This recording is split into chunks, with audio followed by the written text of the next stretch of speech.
What's up, y'all? I am Tara M. Williams. This is another episode of the Tea Time with Tarah Show. Remember, you have a voice and it needs to be heard. Today we have joining us Miss Ly Syin Lobster, and I will let her tell you a little bit about herself before we get into the talk and the icebreaker question. Hi, Ly Syin. Hi, I'm Ly Syin, and I was gonna say, wow, too. I was gonna say, I don't know why I'm like a deer in the headlights about tell me about yourself. I'm the mother of two adult children. I love to research. I'm resilient, and that's about all I can think of off top. Okay. So today, for your what you need on your journey to stalk your destiny is what we've been talking about this season of the show. And so, for what you need along the way on your journey to stalk your destiny is identity. So, what made you choose identity for what you need on your journey? I think I remember I think one of our first sessions, or it might have been our very first session, you asked me, and I also read the ABC's The Stalk Your Destiny book again. I read about identity today, but I've read it I think like twice, because the first time I read it, second time I went through, I think it answered the questions and got an accountability partner to read it with me. Um, and I remember at first I was just like I'm something about I'm dumb, stupid, and something like that. And I thought in the years since we've been working together, that's changed for me. I no longer feel like I'm dumb and I'm stupid. So I'm real grateful that I'm not allowing labels to define me as much as I did before, because I guess it was more labels than identity, because I still feel like I'm in the process of becoming who I'm supposed to be, but I know who I'm not anymore. That's good though. When you're in the process of becoming who you're supposed to be, and then realizing that the old you still has died. So you kind of in the in between. And so I guess for the audience, I want to ask what made you label yourself with those negative things, because I think when it comes to identity, we all have good and bad things we say to ourselves about ourselves. So audience, what are some things that you label yourself that are positive and or negative? And what caused you to label yourself, stupid or dumb or those things? That's primarily what I heard growing up. So, I accepted all those labels. And then when the people that told me that growing up weren't there to tell me, my brain just kind of automatically started telling me that stuff. And I'd say the one that stuck the most for me was homeless, because and that in displaced, I think, because I read Flannery O'Connor's Displaced Person short story in college, and she was saying they ain't where they was born and they got nowhere to go. And I didn't realize that about the where to go, what that was doing to me, or how it was affecting my perception. But that's how I felt. And then I started thinking I need to change that. I need to at least say I'm in transition, so that sounded more positive, because I thought I started to feel the negativeness of homeless. And I think that's why we went to the word unhoused, because homeless, that's like a label, but unhoused is more describing your situation instead of just you. And from there, I feel like I went on a little bit of a transformation journey, and now I'm at the state of evolving. I feel like I had to transform to be, I guess, open enough and willing enough to evolve. So. And I guess willing enough to let go of those things too, because that's a choice, right? Right. I didn't, I guess, realize that at first, that it was that only I was continuing to hold on to things, that other people were seeing me differently. I thought, oh, well, they still seeing me the same way that they did before. But I had a situation where I got really frustrated and angry, and I truly reacted instead of thinking it through. But in reacting and talking to people that cared about me, they let me know that they didn't see me the same way, and I was like shocked. I was like, "Well, and all this other stuff, so I'm still." And they're like, "No, you're not the same person." And I think I know I was the last person to realize I wasn't the same person. That's fair. I think we all may be though, because it's a inside out journey, and then other people can see your changes outwardly and don't know where you are, internally. So we'll see it and kind of mirror you and kind of say like, "Hey, we see you doing this," or I think people do that with me. They tell me what they see, and I'll be like, "Yeah, okay, sure you do." And I mean, not to doubt them or just flat out be like, "No, you're wrong." But it takes time for us to maybe accept that those good things about us are true as well. So the icebreaker question that I thought of with you, or I'm sorry, hold on, let's not go to the icebreaker question yet. I want to know more about your identity journey, so now I want to know more about, and audience, you can answer this question also though, is where are you going with it? What I really want to know is, what do you want to be when you grow up? Because you've grown up from that point of I'm stupid, or I'm dumb, I am homeless. You transitioned from that to where you are now. And so as long as we're living, we're still growing. As long as we're living, we're still changing and evolving. And I love that you kept using that word too, that you were evolving. And so what do you want to be when you grow up? Um, I would say a powerful woman, and before that, my first thought was a woman of God. Okay. So what does that, for like people that are listening and things like that, and I get real in depth with stuff anyway, but like a powerful woman, in what aspect? What does that look like for you? I think kind of like Shirley Chisholm said about, if it wasn't a seat at the table, bring a folding chair. I want to be in that room at that table where they're making those decisions that impact the quality of life. And I want to, speak to the things that I've been through and say, hey, is this perspective here? Because I think a lot of times those decisions get made, and the people who've experienced that or are experiencing it, their perspectives aren't thought of when those decisions are made. Okay, so you mean politically, you want to be in the room. Politically, yes, but not, I guess, necessarily just politically. I want to be I would say like a change agent. I want to be to help facilitate the change. Some of that could be politically, some of it could be meeting with business leaders, whatever way it is to come about a more positive, change for people who have previously experienced like being a single parent or poverty or homeless or domestic violence, any of those things that I feel like I've been through, and I kind of understand. Okay. And so that changing the world starts with you, right? Starts with me, yes. So it kind of reminds me of the Our Deepest Fear speech though, too. And for those of you who don't know it, it starts off to say, our deepest fear is not that we are inadequate. Our deepest fear is that we are powerful beyond measure. It is our light, not our darkness, that most frightens us. Now, is that something in you that frightens you? It that you actually have power, that you actually have light? I think so, because I guess the powerful woman comment, I read that and I thought, because I was saying I'm in a room full of powerful women, and I thought I didn't necessarily see myself that way, and I thought, oh, I guess somebody does, or they wouldn't give me that compliment. Um, so sometimes I think it is the responsibility, to whom much is given, much is required. And I think, it just, feels a little heavy sometimes. I guess that's why I like that show, The Crown, and they, talk about how heavy the crown is. What is that about?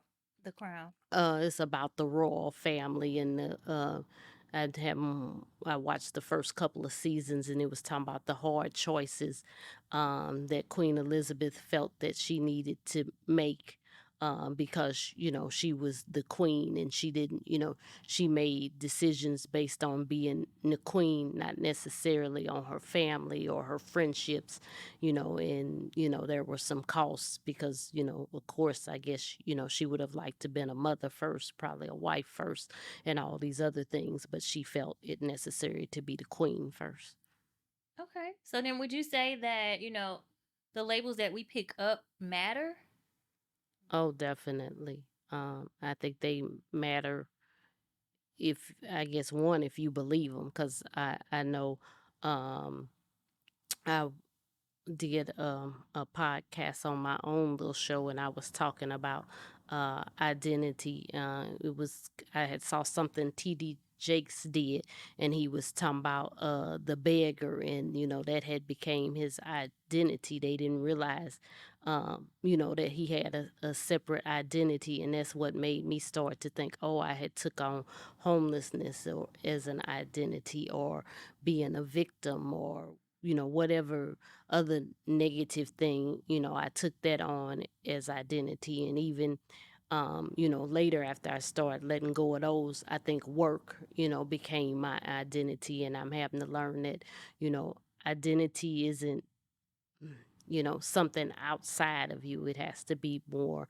um, internal, because I was thinking, well, if I had a lot of money, and I had to remember those people weren't even satisfied. If you look at I had a mentor that would always say, well, look at Michael Jackson or Whitney Houston, and how they still were unhappy. So identity is not just acquiring things. Right. And I like that you said that too, because I think people definitely link um their identity to what they do for a living and what their title is, that oh I'm this or oh I'm that, versus like no, I want to know who you are at the core of who you are. Like I want to know who you are when there aren't any lights or cameras around and there is no social media. um and I think that that's playing a role in it too, is that everybody has to be somebody on social media. And I recently had a conversation with someone about us losing the workforce because of that, because everybody wants to be an entrepreneur, everyone wants to have these labels that make them feel a way about themselves positively, rather than being who they are. And so, for audience purposes, I would say, like as you said, I'm just going to reiterate it, that, who you are is defined by you. It's defined by what you feel. It's defined, what do you say, about you? What do you like? What don't you like? And I think that we don't take the time out to get to know ourselves. We don't sit alone enough to find out what our hobbies are, what our interests are, and things like that. And so we lose that portion of our identity early, because as a kid, you're told everything to do. Go do this, go do that, sit down, shut up. You kind of lose your voice early.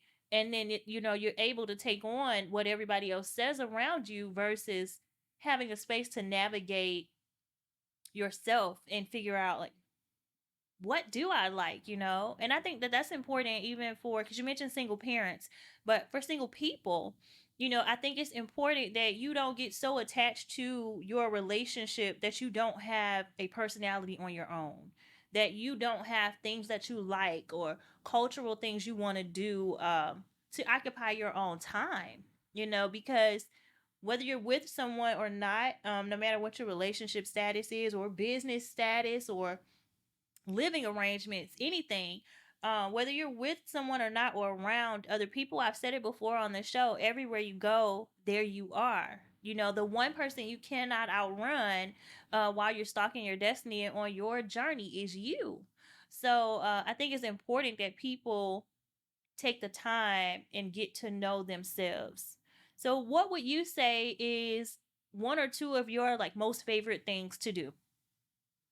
I think I'm still figuring that out, but I know I really enjoy reading, probably people watching because you get to kind of hide in the corner for that one. Um and I guess learning, but that kind of goes with reading. I'm always wanting to learn something new to expand. You were talking about entrepreneurs because I know at one time I thought, oh, that's something I want to do. I think I really admire entrepreneurs though for their courage, and I would say the word or attribute I guess I think that describes them is visionary. Um, and so I'm kind of attracted that these people have a vision, and it's like they work to try and bring it to pass. Well, was there anything else that was important to you, in the journey of identity? Like, let me see, because I asked, what do you want to be when you grow up? And we talked about what you used to call yourself in those different labels. But how would you positively label yourself now? I would say I'm resilient. M- Trying to accept beautiful, and I definitely have realized I'm resourceful. So the resilient and resourceful, those are easy. Because for a long time growing up, I hated the way I looked. Um, I hated. I guess everything about the way I looked, and it just recently I started to think, I don't look as bad as I thought. I'm not as ugly or unattractive, and so that was a real battle, I guess, to just kind of get over that part about just focusing on looks. And I know childhood trauma contributed to that. Would you say that childhood trauma contributed to um, an entirety of your identity?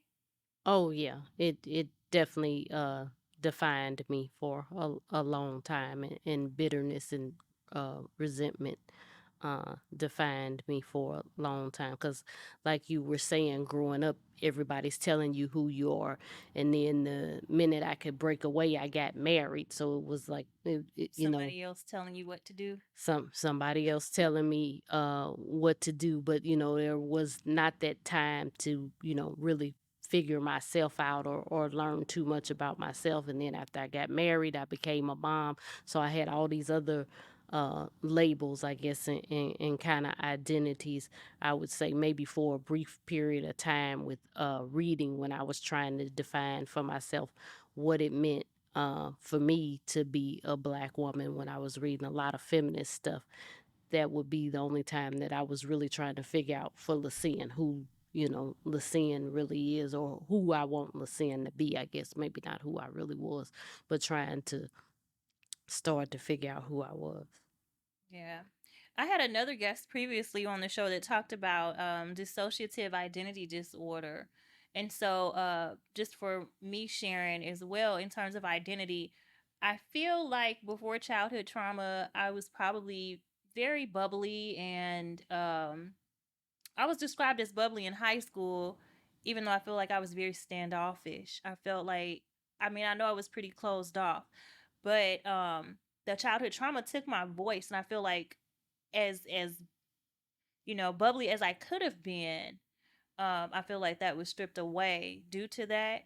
But then going through and losing my identity, you know, um, I lost my identity because of the childhood sexual abuse, and then I lost my identity in the marriage, and those things really do change. So, how did you um how did you fight those things? Because for me, I had to heal from the childhood sexual abuse, and I had to call it what it really was. I had to learn to call a thing, and not sugarcoat it, not pour sugar on it, but call it what it really is, and accept that I'm not what people did to me.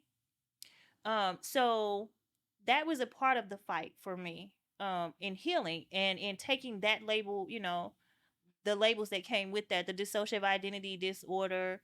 Even though that's a real thing, I don't go up to people and like, hey, you know, I'm Tara and so and so and so and so and whatever, it's not like that. I am who I am. So how did you fight those labels to get to where you are now? And how are you going to continue to fight to evolve to where you want to be? I wouldn't say I've done much as far as fighting. I think it's definitely been a God thing of Him placing good people around me to pour into me, to nurture me to try and get me to think, okay, you really believe in some things, but I guess to question me, or is what you're believing true? And I thought, oh well, because I heard this from my mama, or I heard this from my daddy, it has to be true. Instead of thinking, oh well, maybe they could be flawed human beings too. Yeah. Maybe they could have some issues.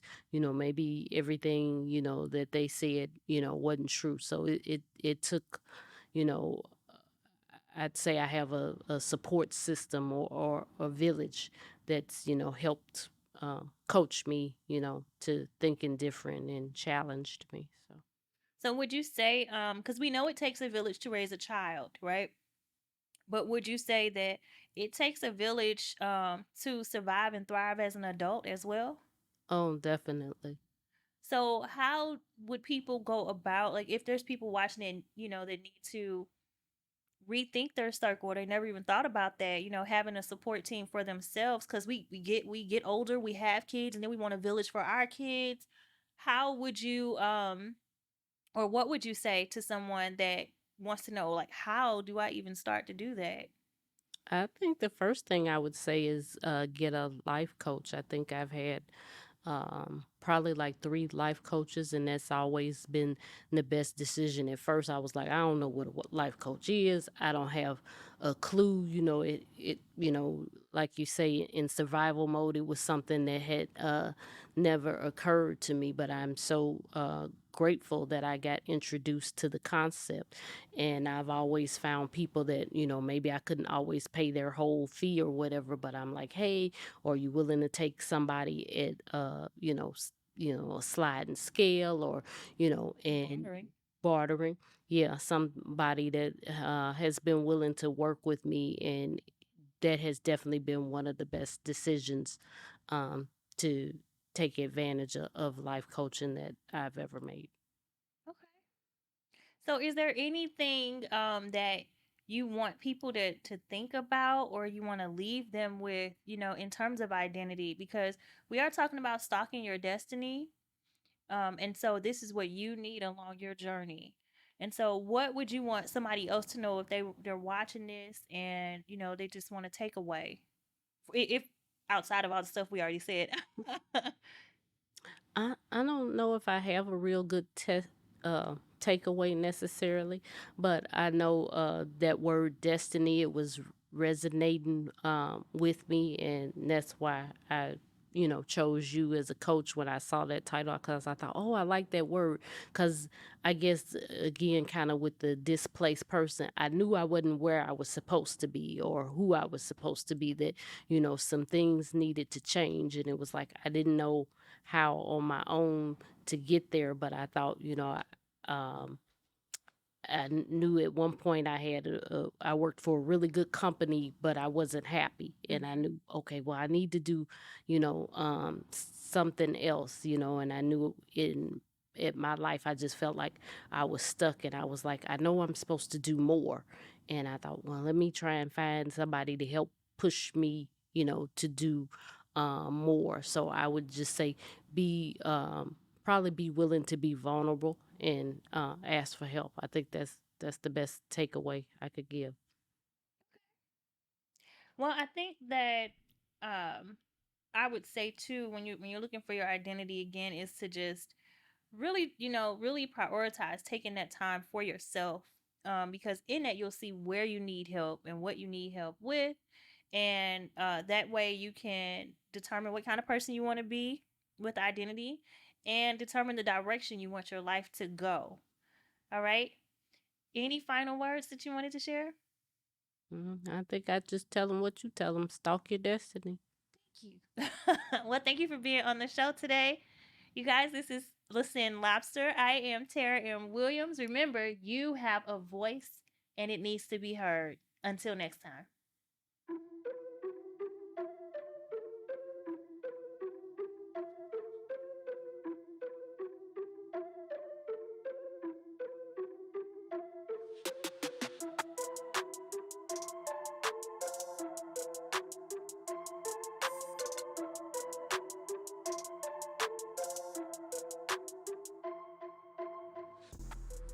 Put things in their proper place.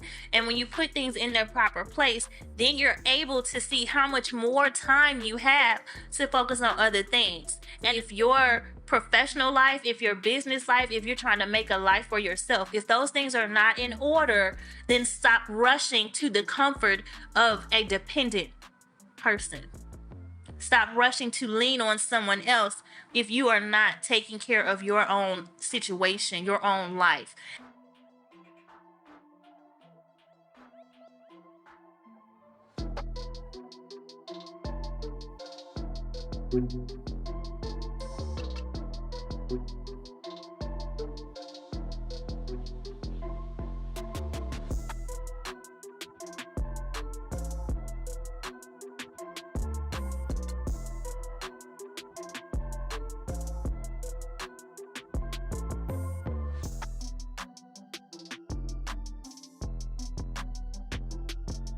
That's a really, really big distraction because we all want and need the social connection in terms of another person, in terms of love and endearment, those types of things, companionship.